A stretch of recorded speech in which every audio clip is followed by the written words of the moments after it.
వస్తే చాలు, పొట్ట వచ్చిన పొట్లం బిర్యానీ తినాల్సిందే. ఇట్లా పార్టీలు జరగాల్సిందే. బకెట్ బిర్యానీ, కుండ బిర్యానీ, వెదురు బొంగు బిర్యానీ, ఇలా చాలా వెరైటీస్ అయితే ఉంటాయి ఈ బిర్యానీలో అయితే.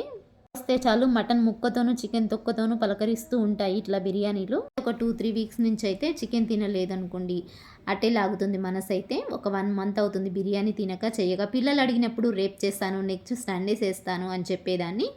2-3 వారాలు జరుగుతూ వచ్చాను. మొత్తానికి సండే అయితే చేశాను. నైట్ టైంలో చేశాను ఇక్కడ బిర్యానీ, అందుకే లైటింగ్ కొంచెం తగ్గిందండి. కడిగి పెట్టుకున్న 1/2 కేజీ చికెన్లోకి మసాలాలన్నీ పట్టించి ఒక 1 అవర్ మ్యారినేట్ చేసుకోవాలి. తర్వాత ఒక 1/2 కేజీ రైస్ని కూడా కడిగి పెట్టేసుకోవాలి. తర్వాత తగినన్ని నీళ్లు పెట్టుకొని రైస్ ఉడికించుకోవాలి. ఒక 80% రైస్ ఉడికిన తర్వాత చికెన్లోకి లేయర్ లాగా వేసేసుకోవాలి.